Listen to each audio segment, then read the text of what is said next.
If you've struggled with stress, balance, or burnout, and simply felt discouraged or even defeated, if you're ready to move from force to flow and enjoy ultimate Zen success in your career, health, or relationships, then this podcast is for you. Your host, Carissa Sims, is an entrepreneur, corporate consultant, best-selling author, meditation teacher, and healer who has found her own Zen success. Here's your host, Carissa.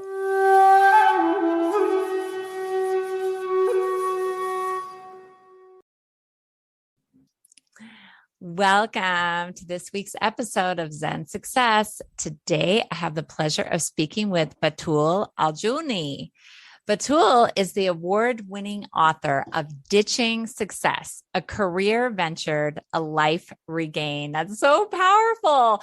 And as soon as I heard the name of this book, I was like, oh yeah, this is so in alignment with Zen success, defining your own success, like letting go of everything you think success is, and then starting from scratch with what's important to you. So I just feel so excited about you and your book. So previously she was an architect, entrepreneur, business executive with 30 years of experience in 15 of the world's toughest markets. Now that's a story, I'm sure.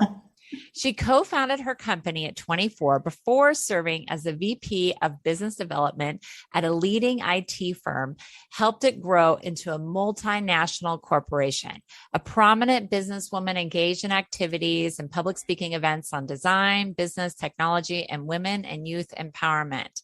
Also, she is an active board member at Jordan's premier society for the conservation of nature. Amazing. Batoul works from her home in Amman, Jordan. I've never been there, where she lives with her husband. Welcome, Batoul. Hello, Carissa. So happy to be here. Yes, I'm so glad to connect with you and learn more about your journey. And I was just curious, do you have kids of your own or any pets? I have pets. You have pets. So those are your babies? Are those your kids? Those are my babies. I've had 3 cats so far. I've lost 2, unfortunately, and one still here with me. It's amazing to live with pets. Yes, pets are so healing. I agree. Yeah. I have a dog, and we just went to visit my mother-in-law and father-in-law in Michigan, and they have 2 cats, and they were so fun.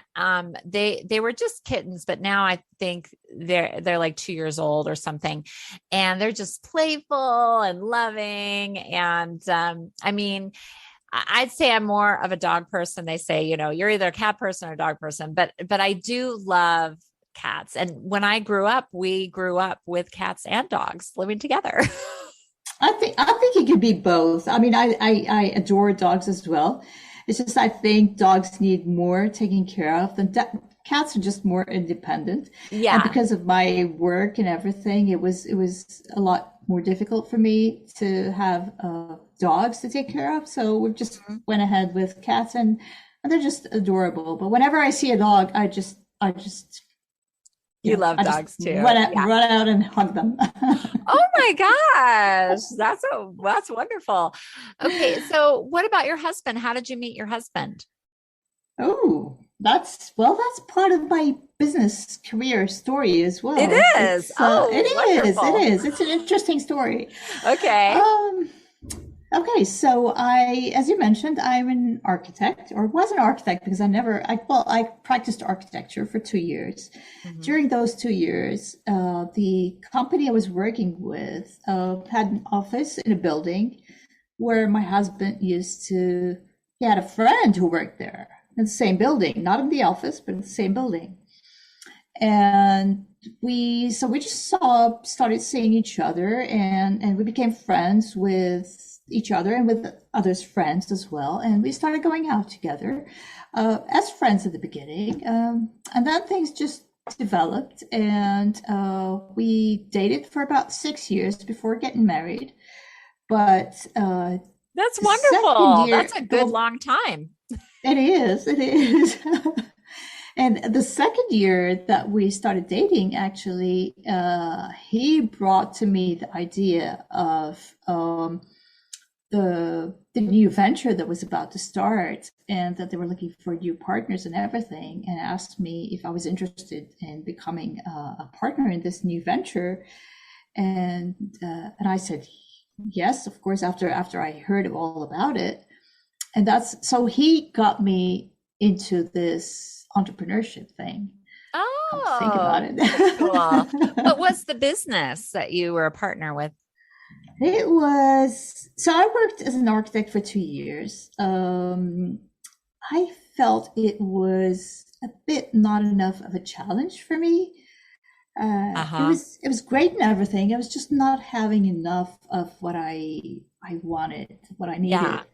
You weren't Uh, feeling fulfilled. I exactly. And then when he came out with this idea of other colleagues who were just discussing this business venture, it was a company that was supposed to be the first in the region in the Middle East, a professional computer graphics and design Oh, company and animation. And that was fairly new. That was back in 1989 oh when this yeah. whole That's a pioneer. You're a pioneer. exactly. It was something new in the whole world, let alone in Jordan. Oh yeah. Big time. So when he came up with this, when he came to me with this idea, and I thought, God, I enjoy doing computer graphics or graphics, and computer graphics was fairly very new. But I had done that and I liked it. So I said, sure, this sounds like a challenge. I Yeah. mean, it's something fairly new. It's something that we would be pioneers, as you said, in the whole region. And I would love to just experience this whole new business, being an owner of a business. So I said, yeah, let's go for it. So he wasn't a partner with that company, though. He left to work in Germany after that, but I was left with four other partners, and that's how we started our company. Oh, okay, wonderful. And so, how did that go along your journey? Did you like it? Was it stressful? Was it exciting? It was completely exciting. I loved it. We spent hours and days nonstop. I was never home. We were always at the office, just working and creating and learning and educating, because we had to educate the market on what Yes. computer graphics and animation meant. And that was all part of the fun of it. And it was challenging, and we all wanted a challenge. So that was really great until a couple of years later, another uh, pioneer, also a pioneer, but IT company, who is again working in the same realm as we were, was interested in us and decided to acquire us. We accepted, and so we moved in to become one of a bigger group of Okay. companies. I moved to that company and started managing that business. And a few years later, I decided to step up again and start working on the business development for the whole group. Oh, And okay. that company was an IT company. So that's how I got into the IT business, though I'm not Oh. technical per se. Yeah, but you have that vision. It's interesting. Like you like tech because it's can automate things and it's fun and you like to learn. And I feel the same way about tech. I don't know programming, but I love technology and I have programmers that I work with that I hire on ideas that I have, as an entrepreneur. So I totally get what you're saying. Yeah. So let's go to your book now, Ditching Success, a career venture to life regained. A life regained is so powerful right now, for everybody listening. Really need to hear this. What inspired you to write it? And what does it mean? So what inspired me to write it was my own story. So, and that's a continuation of where I started. I worked in that IT company for about 30 years, and I was fully committed. I loved what I was doing. I am a passionate workaholic by nature. I reached a point at some time in my career, which I cannot really pinpoint where it started, but I think I overdid it in terms of being a workaholic. You're so sweet about that. You have such a big smile about it. It just got to me. I don't know what to tell you. There's like no one to say. Okay, could this be? I mean, maybe did your husband notice anything that you were working too hard? Everyone noticed that you work too hard. It's just how I got to a place in my life where bit by bit I started changing. I became a different person. I wasn't happy or satisfied anymore. I became more negative and depressed. That doesn't feel like you at all. Yeah. Not at all. And I started losing the passion for the one thing I lived for, and that was my career. And that is when I thought, okay, something must be wrong there. I could not tell exactly what it was. I was struggling with burnout without really knowing it. I had no idea what burnout was. I never heard of the term burnout before. They didn't talk about it at that time, right? When you were experiencing it?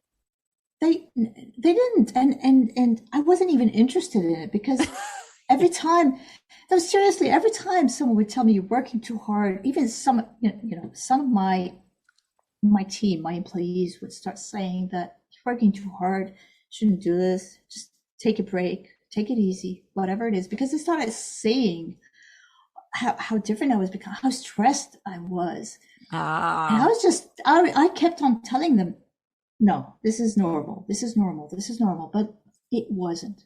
It really wasn't, and it isn't, and it shouldn't be normal. That's the whole so thing. You didn't have that awareness, even though people were pointing it out to you, you couldn't really see it and didn't want to admit that it was a problem. Because you're such a passionate workaholic. You've done this for so long. I've done it for 30 years. Yeah. It's your identity. And I've enjoyed it. It's my identity. Exactly. Yeah. Exactly. And all I wanted to do was grow that company, was bring it to a place where it became an international player. And I did all that, but at what cost? And that's the whole story. And so where do you stop at working towards your goals? Is the whole idea. It's the whole question. And like how far is too far? So what was the turning point when you realized you need to stop, and did you quit altogether?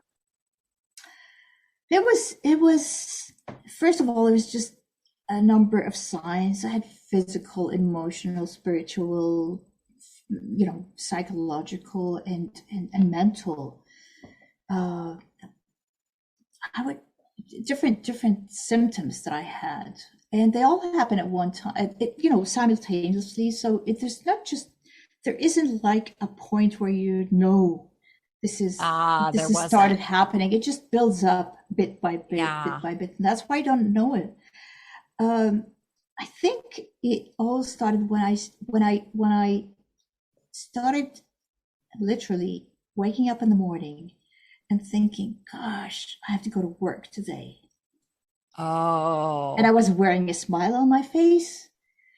That's when I thought, okay, there's a lot more than this physical agony that I'm going through, this mental agony that I'm going through. This is not just stress. It is beyond stress. And there wasn't a single day that would pass by at work without me being so stressed and so tired and so worried about my health, that I thought, this is it. And what happened is, one day I went to work, same as like every other day, and something happened which wasn't that different than any other day, but it was too much for me at that time. And it was right then and there that I decided, this is it. I am ditching my career of 30 years. Wow. I had, I hadn't thought this was possible. There was so many things that went on in my mind during that time that I decided to do that, and the few months afterwards, because I was a partner in that company. I was a senior executive. I was a working partner. It was all of that. I was in operations, so it's not just it's not easy for me or for my company, which I loved and I still love. Okay, and it's still out there. It's operational. It's just I decided at that point in time that I could not take a single moment of being in operation. I had to step back, and I did. And that was a turning point. Yeah. And did you stop altogether, or did you take a lower position? Did you take a vacation? Like, what happened? Not a vacation. It took me, by the way, this whole sequence, by the time I decided to do that, and until I was able to just quit altogether, this whole sequence took about 5 years. Yeah, this is not a 6-month thing, so it's not. Exactly. Yeah, I Exactly. see. Exactly. And during those 5 years, it was just getting worse every day. Okay. So when I finally left, I thought, okay, I'll just start volunteering. So I had no, nothing serious, nothing, no deadlines, no nothing. I'm just coming to work to enjoy my time. And I did that for about 6, to be exact, 7 months. Oh, and you're volunteering at your work. And no, listen, and this is where it gets really funny or sad. I don't know how you're going to see that. I thought you were going to say I was volunteering at a hospital or somewhere else. No, I was volunteering at my work, okay, because I didn't want to feel responsible for anything. And I thought, I'm just coming here because I wanted to. But I ended up during these 7 months, going home like the last person in the company to leave home. I was just working day and night and volunteering day and night and working here and there and making making progress and managing projects and exhibitions and all of that. And then all of a sudden I thought, what am I doing? I'm just doing the same old thing without getting paid. Yeah, exactly. That wasn't actually smart. Oh my gosh. So that was the third time I actually quit, and I decided that was it. Good for you. Good for you. I think that's so funny. You're like, I'm going to volunteer. I'm going to give back to my own work. Yeah, I can see how that could happen. So just for our audience, since you went through this, what are some hidden signs of work burnout? It's those 5 areas that I mentioned. It's the physical, the mental, the emotional, the psychological, and the spiritual, and all of these elements. You get why they're hidden is because so many of the signs you could easily mistake them for other things. So let's start with the physical. The headaches, they're nonstop headaches. Okay. You have hypertension. You start getting hypertension. Okay. High blood pressure. You start. Or some people could, you could get one, or all of these symptoms. Some people, exactly. Increased heart rate. Okay. Your heart rate gets up to the roof at times where you're just resting. It's about all of this adrenaline pumping every time you think of an issue or a deadline or whatever it is you have to do at work. You're overwhelmed. Okay. The sweating, and this is not a joke, but middle-aged women, increased signs or symptoms of menopause. way Mm. increased. And Everything's increased doubled. symptoms and early menopause, or not necessarily, Not necessarily early, but but magnified. increased, magnified, because everything, and you start wondering, is this really the menopause or is it something else? But it's Yeah. all of it together. Okay. You start, and then there's the mental, you start getting loss of memory, especially the short-term memory, because you're Mhm. just overwhelmed. Okay. Mhm. There's no way you can focus on things like you used to, or learn new things, or memorize, or all of that. Wow. That is, yeah, you feel it. You feel it. Um, and then the emotional, you're just, there's ups and downs and mood swings all the time, but mostly it is you being negative. It is you being, and here comes the psychological, and so you're down, and the spiritual, you're down, and you're depressed, and the anxiety is just non-stop anxiety. And if you get all the physical into this, like you cannot sleep at night, and so all of it just builds up together, and you end up uh, just this whole different person in a whole different body, even that you start struggling with, because that's just not you. That's really not you. And this is when you realize, I got to do something about this. Yeah. And do you feel like some people it could turn into a disease, or like a heart attack or something more serious? Every day I was at work the last years, I thought, okay, this is the day I'm gonna get a heart attack. My Oh, wow. father passed away at the age of 53, and I was just 17 years old. Oh, that's pretty Uh, young. That's pretty young. that's that's pretty young, and he had a stroke. He was a passionate workaholic, like I was, and Mm. he just, I guess, could not take all of it, and that it just happened all of a sudden, all of a sudden. And every day that passed by, because during that time that I left work, I was about the same age that he was when he passed away, and I kept thinking, this is exactly what happens. This is exactly Oh, what happens. And I thought, oh, um, no, I shouldn't, because the thing with burnout is not stress, and this is very important. Burnout is ah, unmanaged stress. It is when you have oh, all of this stress for so long, where you cannot manage the stress or your life, and you feel that you lose ah, control of everything. mm-hmm. Okay, and the thing is, if you don't get it resolved in time, you will have chronic diseases based on that, Mm, including diabetes, including heart attack could happen, mm-hmm, or heart disease, mm-hmm. hypertension, and so on. So yes, it is not anything to take easy. Right.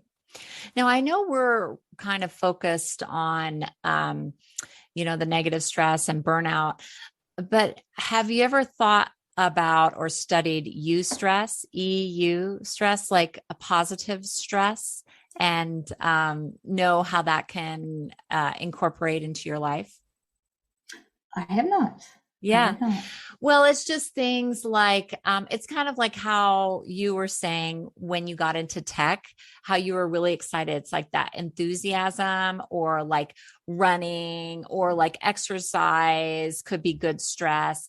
But you have to have that balance, like you're saying, in your life in order for it to be positive, for to channel that energy. Hmm. 100%. I think with work burnout, it's the loss of balance in your life that Hmm. gets to you, and again the loss of control of your life. Uh, the thing is that, see, there's three problems when it comes to dealing with burnout. One is that it is hard for you to recognize it. This is number one, because you just, as I said, you get it mistaken with so many other symptoms and diseases and all of that. But once you do, it it is difficult for you to figure out, okay, so what do I do about it now? Okay, so and I went through that. So okay, so I'm tired, I'm overstressed, I'm burned out. What do I do about it? Can I solve it? Can I stop it? Can I prevent it? Can I reverse it? What do I do about it? And then when you figure out what to do about it, and there are steps to that, okay, because there are things you can do in order to, say, solve it or prevent it or even stop it while you're in your environment. So not everyone that gets burnt out needs to leave their job, that's for sure. Okay? They could just cut back on the hours, or they could change their position maybe or something. Exactly. And do you help clients with this? Do you have clients that you can help with this, or? Now I do. Oh, you do. Okay, that's amazing. This is part of what I'm going to start doing. So it really depends on the level of your burnout and what you can do about it. Okay, there are things you can physical things with the exercise, with maybe meditation or breathing exercises that really, the mental aspects of it, even the nutrition, all of that. Going into talking to people at your organization, the HR, try to see how to work out getting help for you and so on. Talking to people in your own, the support system, talking to your family, your spouse or partner, trying to help out and everything. All of this helps. If you can take a break from work, of course, that is good, say, but it has to be a good break, say about 6 months or so, like a sabbatical or a career break. But when all of this doesn't work, and in my case, that was the case, I was unable to do all of that or to get any results from all of that. The only thing I was left with was to leave that environment and start looking outwards to a new place where I could find a better place that works for me, a better place in that space that works for me, because I was done with that. The agony that you go through just making that decision and taking the action, taking that step is not easy. And that's what most people struggle with. And that's why most people, even when they know they're burned out, they just decide not to do anything about it and say, okay, I'll just live with it, or I'll, wait it out. But it doesn't go away. Yeah. It doesn't go away. If you're at that point, it doesn't go away. You're going to have to take that step. And it's hard. And that's what I did. Yeah, that's amazing. Yeah, because I think when I talk with some of my clients, they say, oh, for the next 30 days, I have this deadline. So then after that, then I can relax. But there's always going to be a new goal. There's always going to be a new deadline, and you maybe are just prioritizing. So this might be the priority now, but then there's going to be another thing. What do you think about that? It's an ongoing thing. It's just never stops. And, my dream was to bring our company to become a whole corporate, and then have investors, buy it and everything and all of that. And that what happened is, the closer I got to achieving my dream, the bigger the company became, the more of a corporate we became, the further away I was from what essentially was my passion, because it's a different ballgame. Okay. Corporates are big monsters. They're unforgiving. Okay, even that's true. You're just a number to them. You're just a number, even if you are the founder. Yeah, exactly. You are just a number. You make yourself just a number for it to succeed. That's right. And that's the whole thing. You bring yourself to that point. Okay, and that's what I figured out. That's not what I want. Yeah. I want something more simpler, where I can, be of more impact, but when I can feel it one on one. And so again, it's that step ahead that you struggle with. That is so, it's the unthinkable that you think of, that could actually be what changes your life forever. And that decision that I made, that I struggled with for 5 years, was the thing that actually changed my life and got me into this whole new path towards self-discovery and a life-altering journey that brought me to where I am today. And I am so grateful that I had to go through all of that to learn it, to live it, to experience it, because that's the only way I could figure out where I am today. Yeah. And hopefully be able to help others go through the same. That's amazing. Do you feel like there's a special combination because of the situation you were in? You were one of the founding members, or do you think it was like part of your personality that you were really driven and you had this goal and you felt like you were giving up on yourself? Was there any psychological talking about that? First, I think the hardest it is for workaholics and perfectionists, and I am one. Mm-hmm. I am one who likes to do things the right way, and I wouldn't give up. I try and try and try and try. So I'm not a quitter.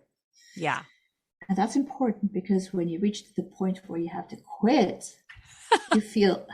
Yeah. You feel like really bad because say, I'm not a quitter. Yeah. What am I doing? Why would I do this? Let alone everything else. Mm-hmm. And that's one of the things that really, and not only that, you go fighting the thoughts of what would everybody else say about you, because you were the one promoting and encouraging and mentoring hard work. I was the one saying, calling to people to just work. It's important. It's your number one thing. It's a priority. There's nothing else in the world that matters. And all of a sudden I am, ditching all that. You feel like a hypocrite for a while, and that hurts. That hurts. Yeah, you really, because it's such a paradigm shift. That's why it took you, 5 years to really come to that.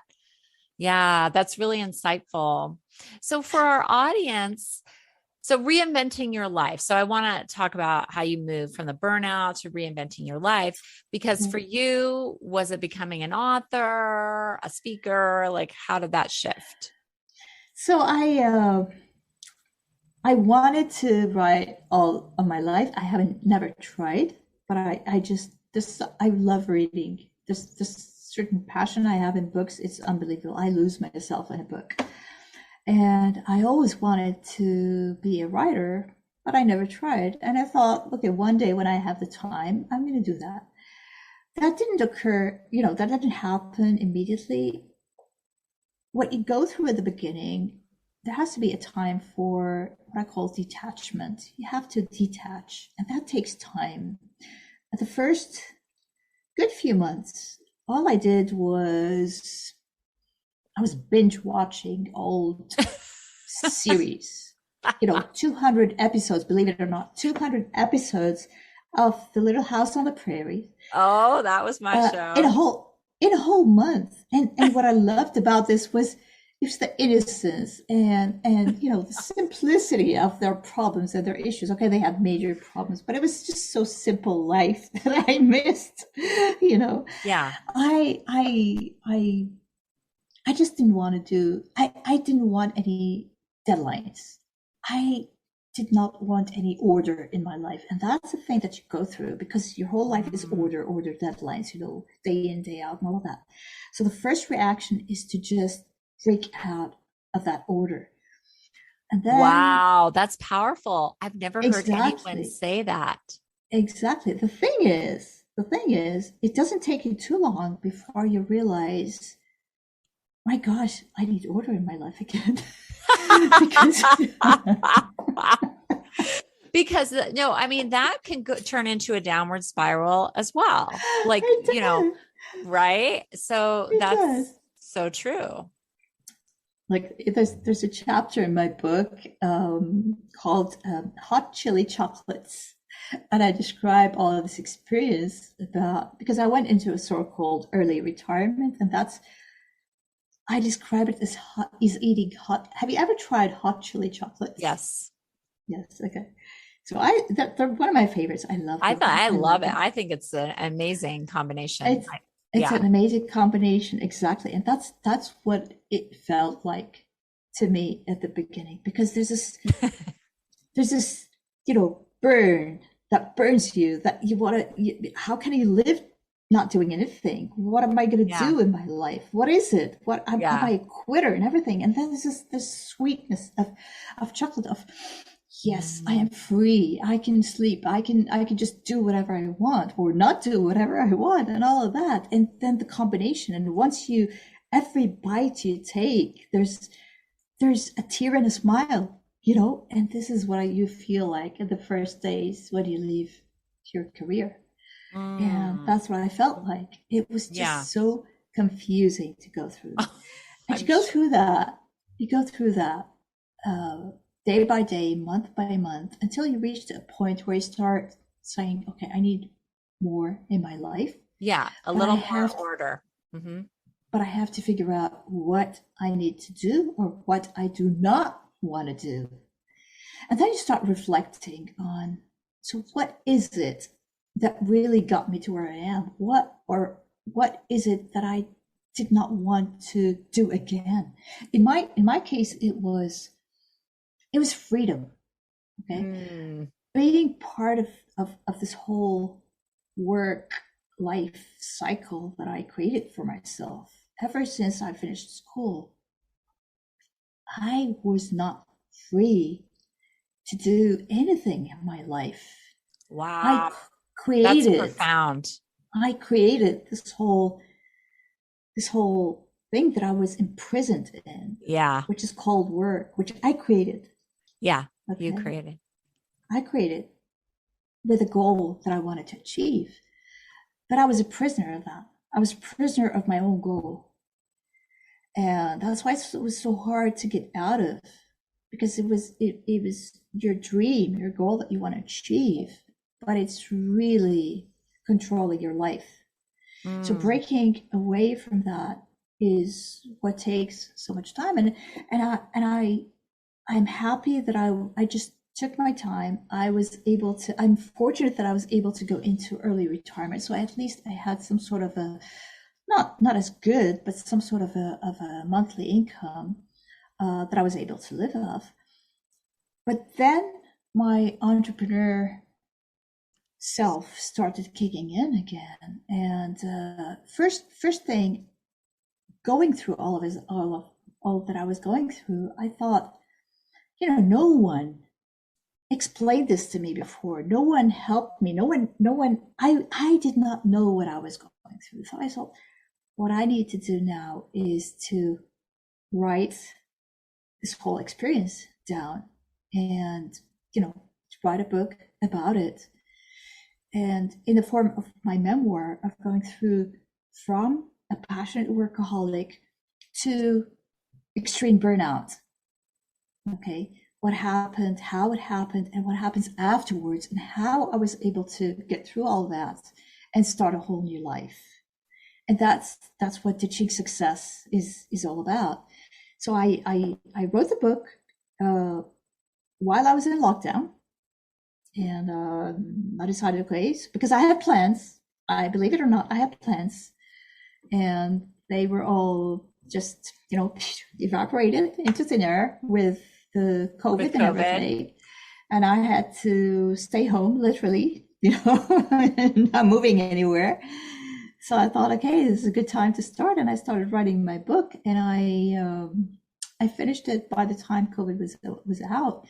And I started this whole new thing, this whole new life of being an author, I love it, and I'm planning on writing definitely new books again. And then there's this whole thing of wanting to help others uh, go through all of that, manage all of that, because the more I learned about, the more I heard people struggling through it. There are millions and millions of people in the world struggling with burnout, and they don't know what to do because they are afraid of taking that step ahead.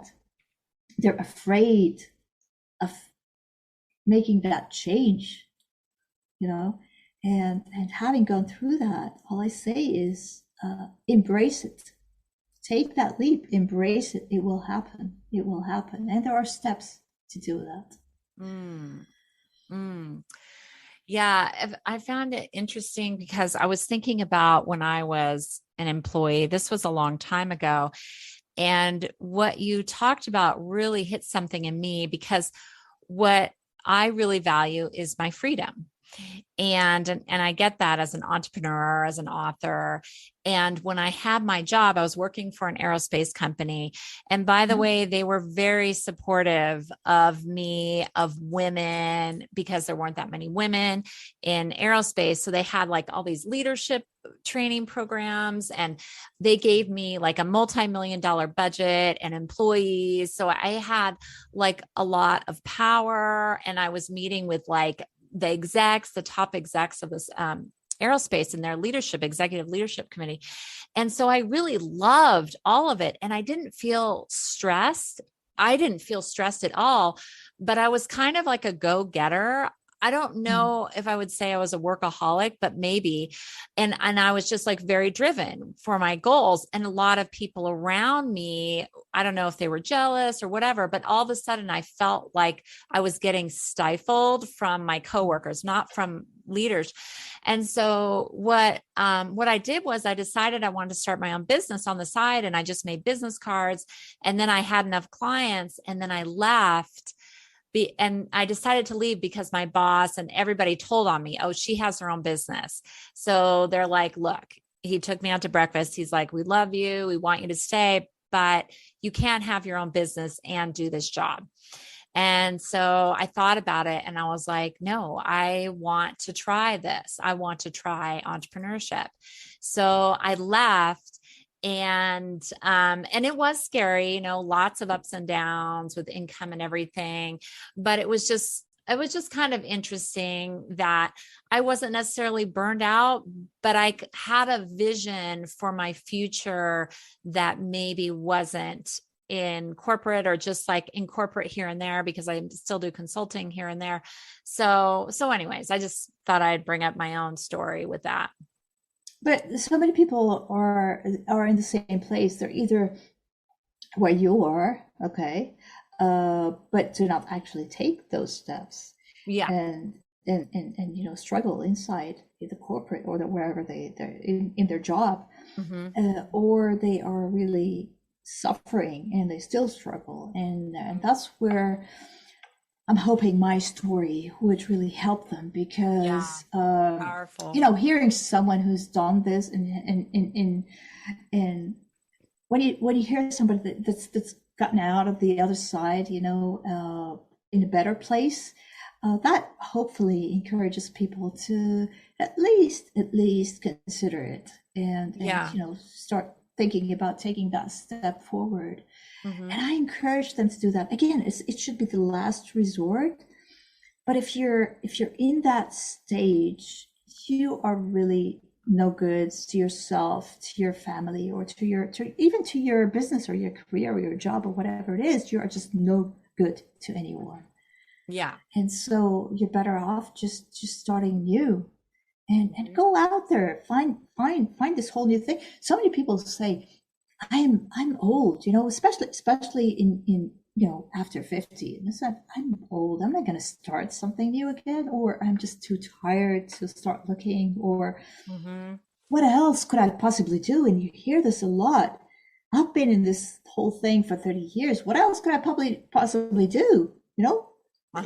It's just mind-boggling. But when you take out the time and you relax and you reflect and you start exploring. And today, the beauty about technology, and we go back to talking about technology here, the beauty about today's technology is that everything is out there for you. What people can do now from their own homes, from wherever you want to be, and you can still work, you can still make a living, and you can decide where or when or how much you want to do, but you decide that you can still do that. And it's not impossible.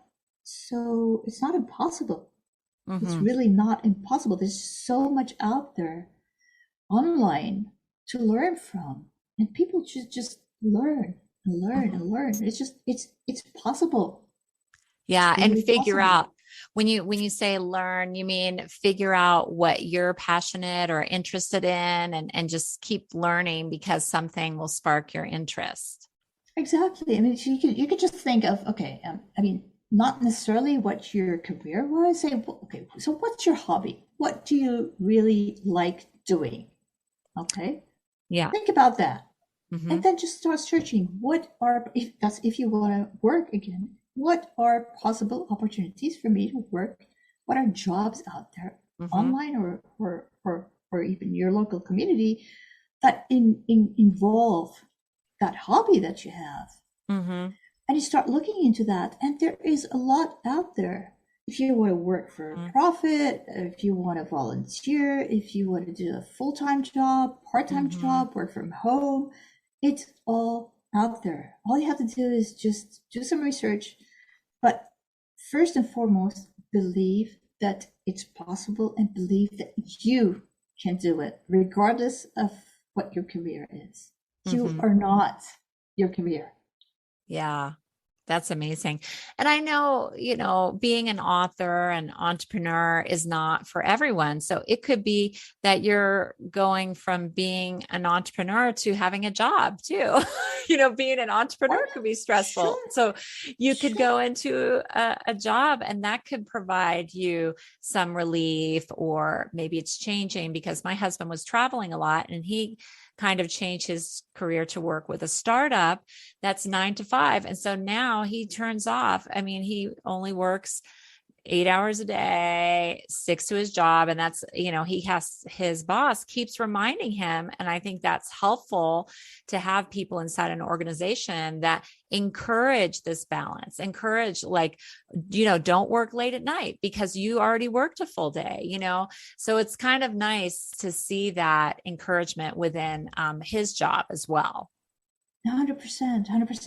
And the important thing is that it doesn't, I mean, it's not one size fits all. I mean, not Yeah. all of us want to be entrepreneurs, or Yeah. not all of us want to do this or that. Or Mhm. the thing is, and that's where your reflection part of your journey comes in, your Mm. self-discovery journey. There's a big part of it is reflection, is trying to figure out what was it that got to you, not everyone else, you. Okay, in my case, it was my free time. That was something that I cherished after all those years. And so whatever it is, once you figure out what is it that ticks you off, Mhm. okay, and what is it that you have the passion for, you combine both of those together, and going ahead in your journey, say, okay, how I go with what my passion is, making sure that I don't fall for the same mistakes that I did before, and that I don't do the same things that ticked me off in the first place. So you design your life as you go Mm. ahead. And that's the beauty about it. Yeah, that's so beautiful. I love that. Did you ever feel, I just had this insight that your key quality that you wanted in your life was freedom, and you wanted your time. And I was just thinking, gosh, because you were in this career for so long and working these long days, you missed a huge portion of your life. So that is everything to you now, probably, right? And when you feel the moment that you see your life has just passed you by, that's when you figure, I'm not doing this anymore. I want to live. I want to live. It's about time. Look, priorities change. Yeah. Our lives change. I don't regret doing what I did. Of It course was not. right. It was made right. you. It was the right thing for me to do back then. Okay. But as humans, we just don't take change so easily. So after a while, your priorities change. Your whole your whole life. There's the outlook and different outlook on life. And so when you start mentally, working with that, you just can't accept.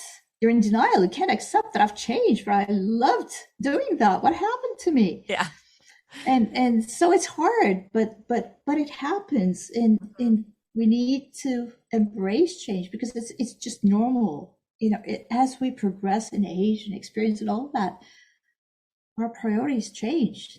So we just have to go with it in order to live our lives. Otherwise, we'll be miserable. Yeah. And it's so beautiful that you don't have any regrets because you realize that it made you appreciate everything so much more.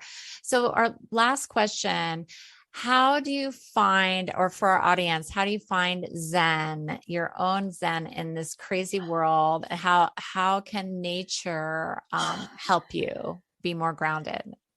Actually, nature is my Zen. It is something that I'm really so passionate about. I wanted so many times just to be in the outdoors, and every time I'm in the outdoor, I feel grounded no matter where I am, no matter what the environment is. And my husband and I are just passionate hikers, so we try to go hiking as often as possible, and wherever we travel, actually, we try to do it. But it's being in the middle of nature that really grounds you. Not so much because there's a simple complexity about nature that gets you thinking about everything and humbles you and makes everything else seem, shouldn't be that complicated. And that's when you start thinking. So it's really, of course, all the fresh air and the all the good things that from health wise that helps, but the psychological and spiritual aspects of being out there in nature is something I don't think anyone should miss out on. So many people are may not be interested in that, but I think everyone should at least try and see, because it is different. It is really different. We are rooted in nature. And I think that's why it really gets to us, or gets inside of us and helps us so much. We are nature. Yeah. I so resonate with that. I just feel that so deeply in my soul. So it's been such a pleasure connecting with you and learning about your book, Ditching Success. And I'll put your website and how to buy your book in the show notes, and just wishing you much Zen success on your journey. Thank you so much, Carissa. This was really, really exciting and fun. Thank you so much. You're welcome. Thank you for listening to this week's episode of Zen Success. I would love to get your feedback at zensuccesspodcast.com on what topics you'd be most interested in and what Zen success is to you. Thanks for listening.